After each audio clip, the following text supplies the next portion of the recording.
Welcome to this episode of Remembering John Perakos. And I would like to introduce to you with great pleasure, Jac Conaway. So Jac is a long-term bioenergetic, core energetic therapist and teacher and Pathwork elder, senior. And he tells me he loves gardening and he has 2 adult children. So very down to earth, Jac. Thank you for that and welcome. Hi, thank you. Hi. I wish we could meet in person sometime. I would love for this craziness to be over because that would be my great pleasure. Actually, so the purpose of this series, Jac, is, of course, John would have turned 100 this year, and some of us only knew him a little bit. Many of us listening here won't have known him at all directly. And you're one of the ones that knew him pretty well, judging by that sort of history. So can I just ask you, how did you meet John? How did you get into this work? Because I understand you've had a few careers. Well, I don't know if they rate careers, but I have had several different attempts at putting a career together, and then I gave up on several of them until I hit this one. I met John totally by luck because the birth of my second child, her mother went into very serious postpartum depression. And I had very little understanding of psychology at that point. And so I was completely at sea as to what to do about it. And fortunately, we had made acquaintances with another couple, the man being a psychiatric social worker. And he took me by the left ear and he said, "You got to get her help." And he kind of explained a little bit. And in the process, we started looking for therapy for her. And it didn't take me long to recognize I could use a bit of help myself. And we were in Washington, D.C. at the time. This is the early 70s. And just by luck, got referred to an institution that was the Washington, D.C. branch of the Bioenergetic Institute. And they were branching out at that time, flourishing, and they started branches. Oh, well, the headquarters obviously was in New York City, and they started branches in Washington, D.C. and in Toronto. And John oversaw the one in D.C. Al Lowen oversaw the one in Toronto. And so we were going to take therapy. And at the same time, John was developing a training program at the same institution. And that's how I bumped into him. And both my wife and I eventually joined the training program. Had lots of contact with John. So what's your first memory of John and experience there? I thought he was an asshole. I've heard that before, Yes. I later learned that my first assessment was true in certain ways. A brilliant one, a very passionate one. But he had a nasty side, like all the rest of us, that would come out. And I just happened to see him in the hallway at his institution when he was ranting and raving about something. I don't even remember what. So it was a good thing because I didn't have to be disillusioned after that. In fact, what I eventually discovered was that almost everything else I learned about him was illuminating and very exciting. And as long as I could handle his ranting and raving side occasionally, I was fine. Mhm. Wonderful. So from some of those more illuminating sides, I can see how that ranting and raving is an education in itself, especially when you're in therapy and we're in therapy. I mean, wow, it's kind of like in the Exactly. deep end and it's all up from there. But Uh, in terms of that illuminating side of him, all those parts there, what stood out the most about John for you? that he was onto something that I had no understanding of, and I was fascinated by and curious as hell. Mhm. So that is a very clear memory. Mhm. Uh, and it, in the best sense of the word, it twisted my mind all up. Because Mhm. I was in my 30s at the time, and pretty much at that phase when I figured I understood the world completely, and was quickly disillusioned on that point. You know, I think I can relate to that a few years later. He's sounding like me when I was about 30. I I didn't learn see. from your experience. I must have met you. I should have met you earlier, Jack. Lovely, lovely. So that's so interesting because at that stage, John was putting together, did you say the bioenergetics program uh, in Washington? Yes, he was. Yeah. So you trained in that I with don't him? know. Have you done a little historical research? John was a student of Wilhelm Reich, Yes, yes, yes. and somewhere in the 50s, Reich Mhm. got in serious trouble with the U.S. authorities, and uh, many of his students essentially abandoned him. They headed Mhm. for the hills. They couldn't handle the heat. Mhm. And so John and Al and several others subsequently put together their own institutions. But Mhm. they didn't say anything about Reich at first because the U.S. persona non grata. Yeah. So they had developed what they called bioenergetics, and it had Mhm. gotten to the point of organizing an actual institution, legalized everything Mhm. in New York City.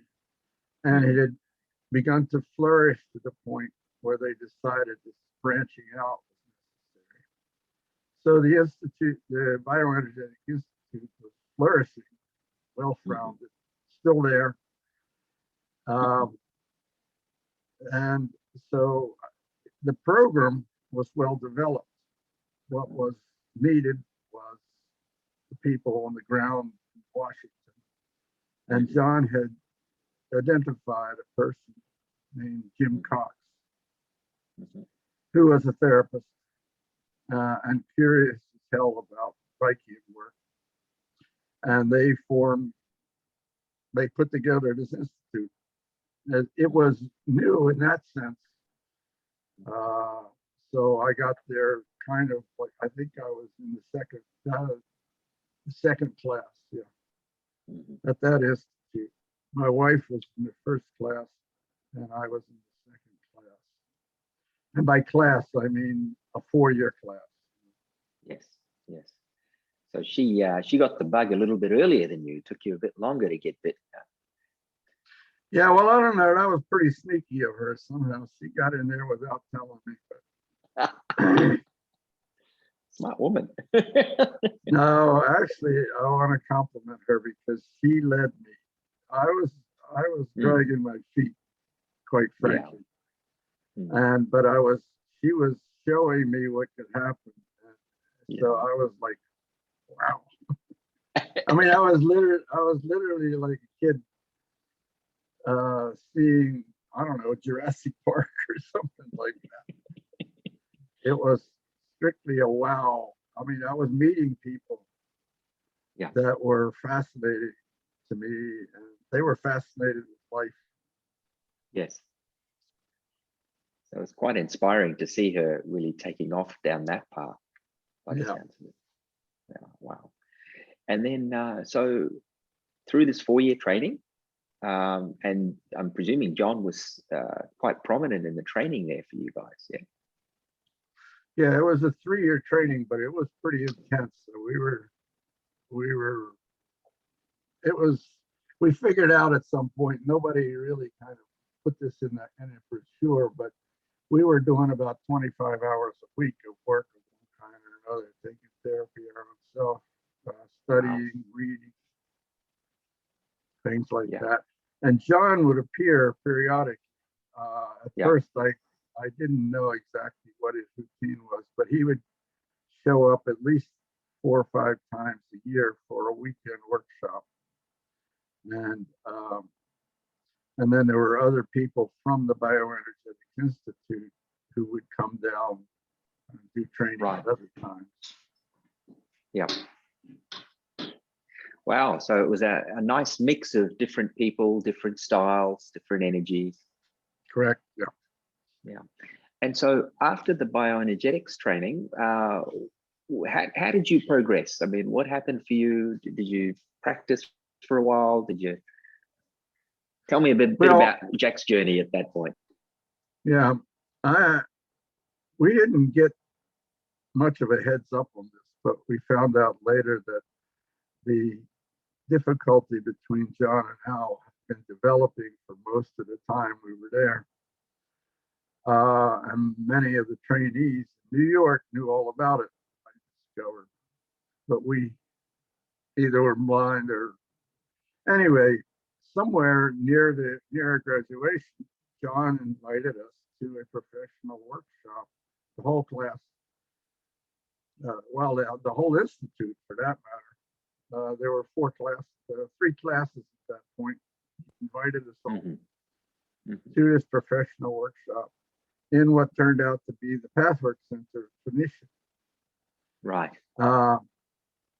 We had a small child and a son in school. And so my wife and I flipped a coin and I lost. So she went and she came back just bubbling with Pathwork lectures and an awareness, a much bigger awareness of what was going on in John's life in the Bioenergetics Institute.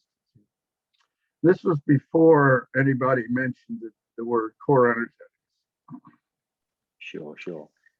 So I took one look at the lectures and kind of figured, here we go again.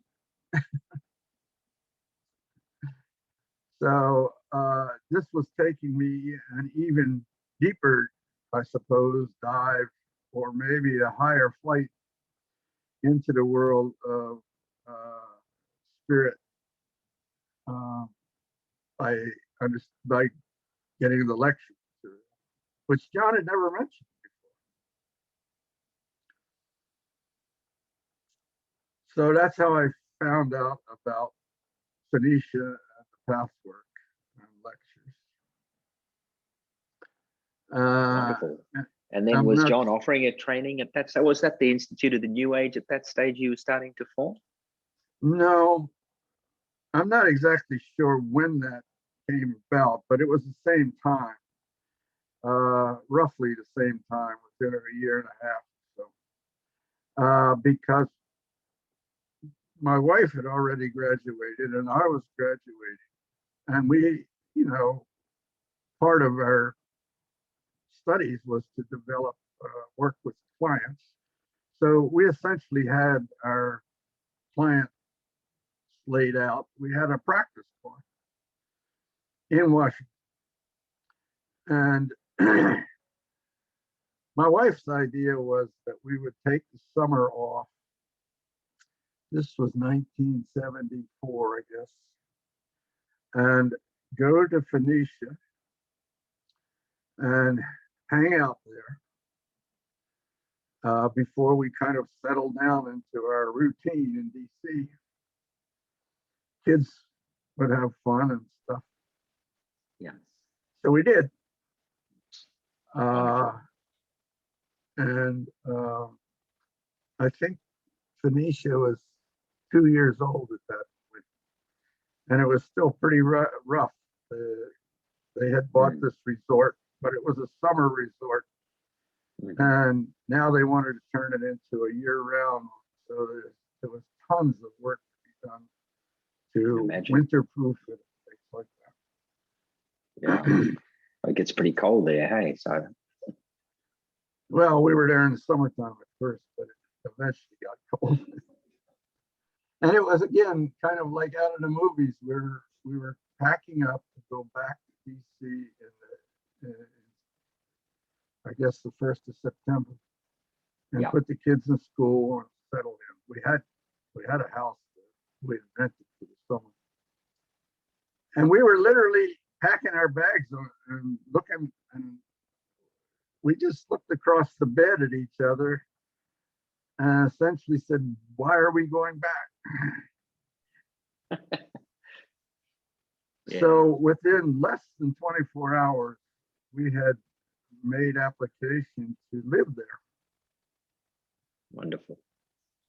And it was another one of those head spinners for me, because I had already planned out 16 weeks in advance, kind of is my tendency. Well, it was then. Yeah. And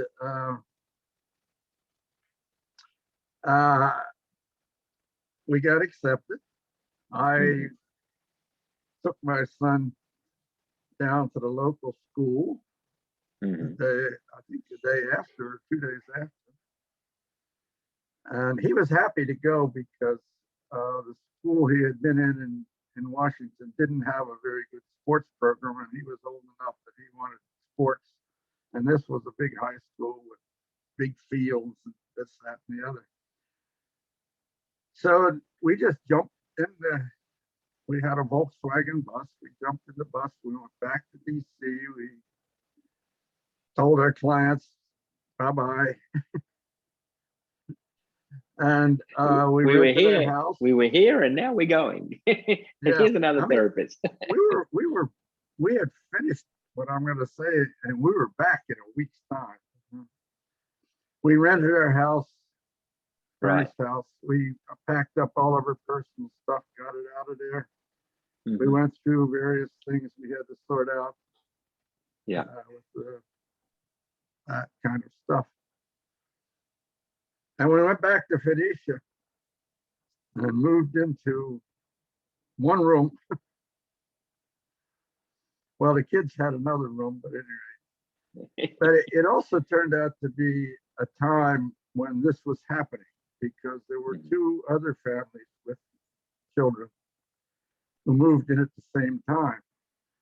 So it changed the resident community dramatically. And we were part of that too. Before, it had been a bunch of single people, all cooking their own food, stuff like that. And now there were so many people there that they had to organize the kitchen much better. So we had our food cooked for us. We worked, studied the Pathwork, started helpership training. And at this point, we began to hear about core energetics. That John had decided to leave the Bioenergetic Institute. He had resigned. And he had decided, and several of the faculty members had decided to kind of do the same thing. Right. And that's when I began to hear about the difficulty between John and Al and the 2 factions that had developed there. And I don't know that I can tell you with precision what it was about, but I think it was about the question of the spirit of man. And Al was much more of a scientific oriented therapist, and he was concerned that the Bioenergetics Institute would get a reputation as a bunch of wackos and somehow get too tied up with Reich's troubles. John, of course, was being urged by his wife, Eva, to basically, shit or get off the pot. Do you believe in this stuff or don't? Very cool. and he made the leap. And Yeah. To me, it was a natural leap. To him, Yeah. it was pretty jolting. I slowly discovered, okay, because Hmm. he had already left one wife and two kids over something that had something to do with his profession. I'm not sure what it was. I never met her. Hmm. And he had married Eva, Hmm. who was this crazy woman from Europe. And she was giving these channels. This was Hmm. all Out there not, stuff then. this was not good societal.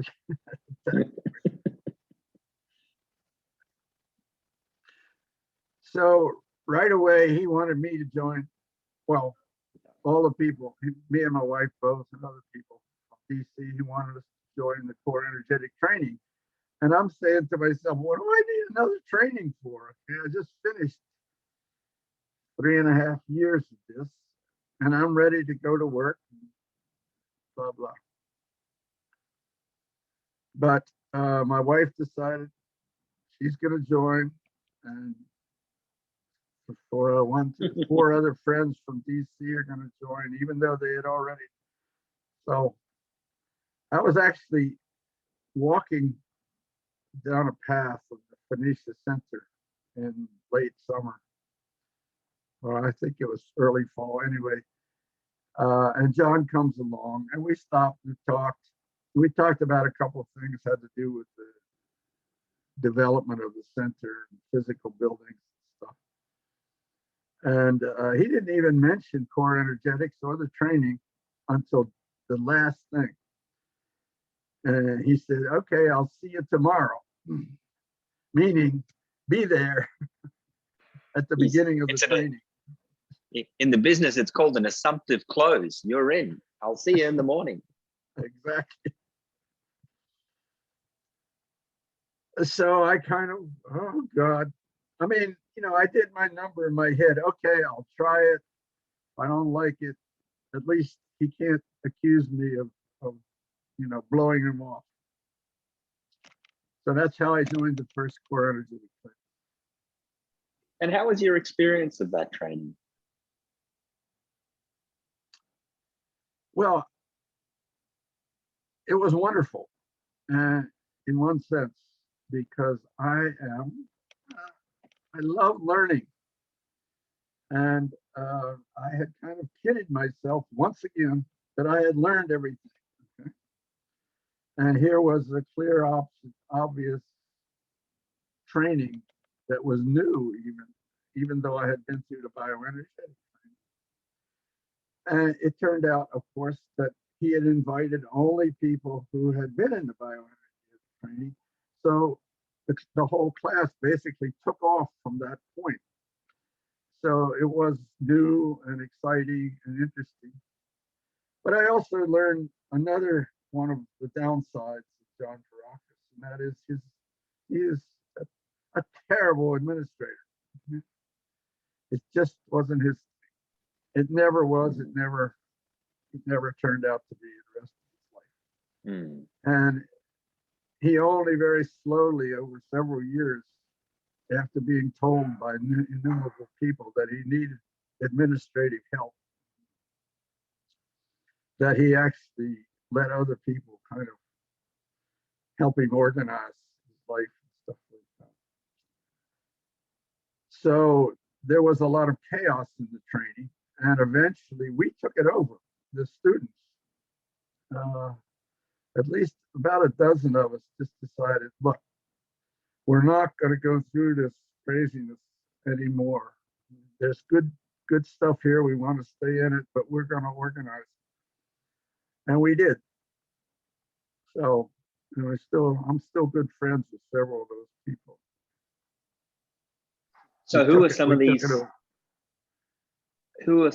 Norman talking about? Traeger, I don't know, Susan Tsanga, Donovan Tsanga, I've read her work, Barbara, of course. I've Barbara, never, huh?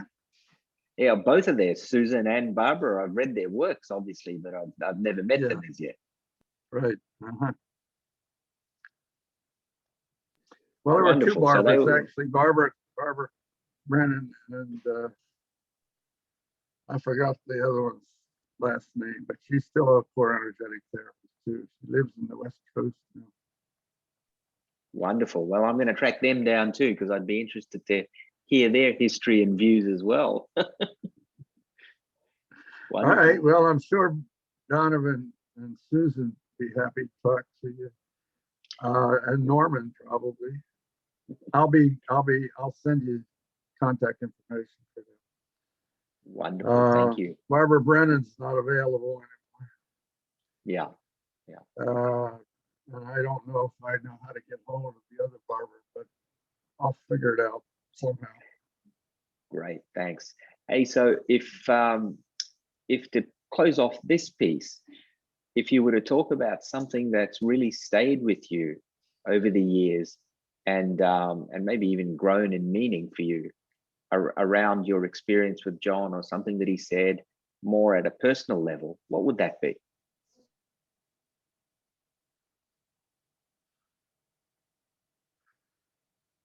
Well, since you put it in the singular, I'm not sure I can sort that out. But It doesn't have to be in the singular. I was just trying to be okay, respectful, man. I mean, I'll take as much as you've got. okay.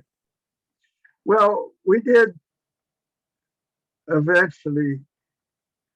We had our kind of normal sequence.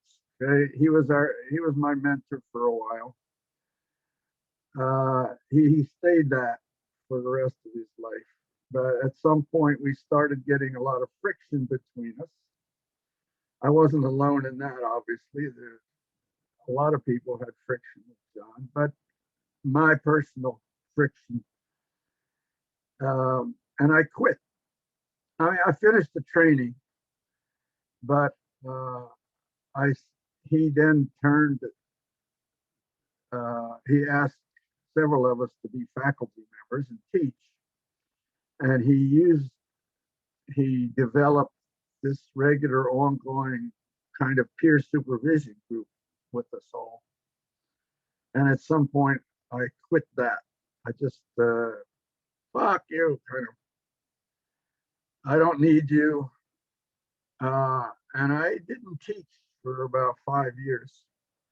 And then at one of those moments when things start fitting together, I stopped myself once and I says, you really do want to teach there. You really do want to be part of that. So why are you letting this get in your way? Why are you being such a jerk? And I said, well, to myself, okay. So I just simply showed up the next fall at a faculty meeting.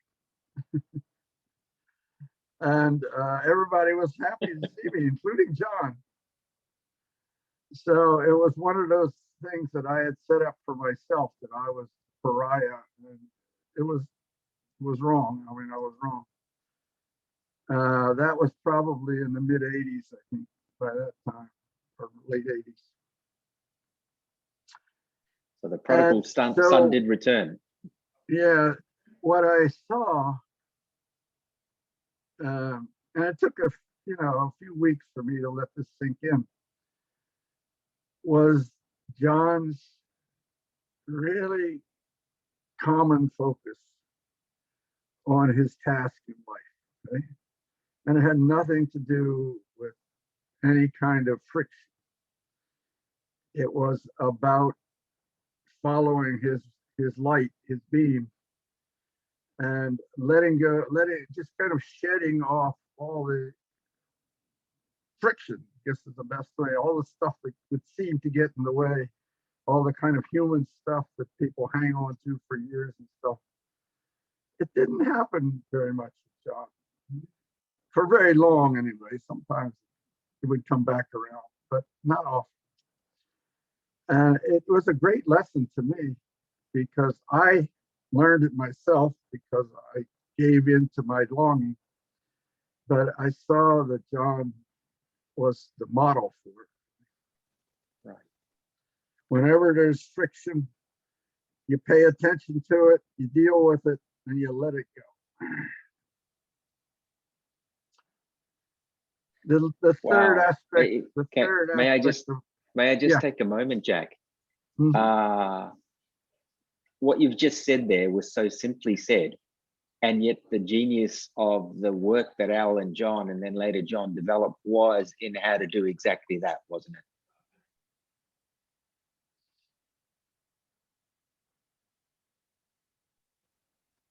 Amazing.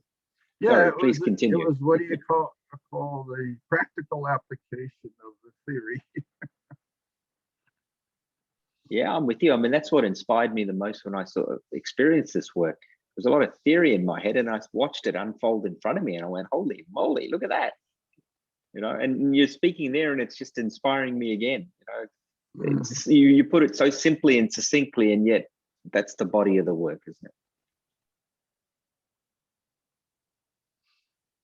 Thank you. Please, I interrupted you. You're about to say something. No, I was just going to say that led to John and I developing what I call a friendship. Okay? We really kind of liked each other, and it developed into getting together, just the two of us, on occasion, not often, 3 or 4 times a year, maybe. Usually for a meal, but sometimes just to talk. And what can I say? It wasn't the kind of friendship that I have with other men or people, in the sense that there was a lot of joking around and backslapping and stuff like that. It was very serious interaction. But we shared our process. I mean, that was what it was about. It's just two guys getting together, talking about our karmic past and how we struggled with it. So it was really hard when John died. We had a meal in New York City about a month before he died, where we went to this restaurant we've been to before, and so that kind of clicked us into talking about our time together. You know, our historic history together. We just kind of recounted it, stuff like that. And it was easy. And that's when he told me that he and Al had been kind of secretly meeting to try to reconnect. Wonderful. The beauty of their relationship.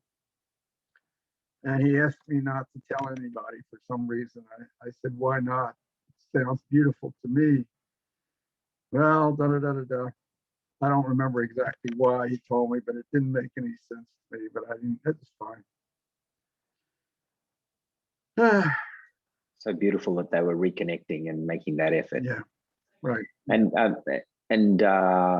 Al delivered a eulogy at John's funeral, didn't he? Were you there? I wasn't. I was hearing about it secondhand. I'm interested to hear your experience of it. I wish I had been there. Funny. It's kind of funny. Yeah, I spoke at it too. But it's funny because Al just would not shut up. He just went on and on and on and on. And a guy named Stuart Black, who was... I know Stuart. Yeah, he's in one of these too. He finally just had to kind of elbow Al off the platform. How unlike Stuart. Oh, yeah, beautiful. So, yeah, look, I mean, we obviously heard about some of the eulogies and his death over here. He'd been here a few times by that stage, so we'd experienced him. But obviously, you guys had such a long-standing and multi-level relationships. As you said, it ended up in this friendly place of of guys on your journey, and what a lovely place to end up at. Well, I understand your point, but it doesn't feel like an ending. That's the weird Yeah, part wonderful. about it. Yeah. Oh, that's so beautiful. Would you speak about that, please? How I is mean, it for just you what now? we're doing right now is somehow John's still circling around in my life. And the same Wonderful. thing happens when I go to Brazil or to wherever. Okay. Uh, and it feels like John's there right now. Yeah, beautiful, Yeah. beautiful. Well, thank you so much for your time today, Jac. I really appreciate you taking time out to share these memories and your wonderful experiences. We're going to have a few more chats if that's okay with you. There's a whole range of things I'd like to ask of you and capture whilst we can have your voice and your energy here with us, if you're okay with that. Well, I hope I'm available. Yeah, I'll for try to be sure. available. No, thank you so much. Thanks Uh-huh. again for today. This is part of a series, and of course, Okay. we'll be in touch about how and when we get this up and running. Okay, good. Thank you so much Thanks for so doing much, this, Jac. Neil. Okay. Oh, it's very much my pleasure. Bye-bye.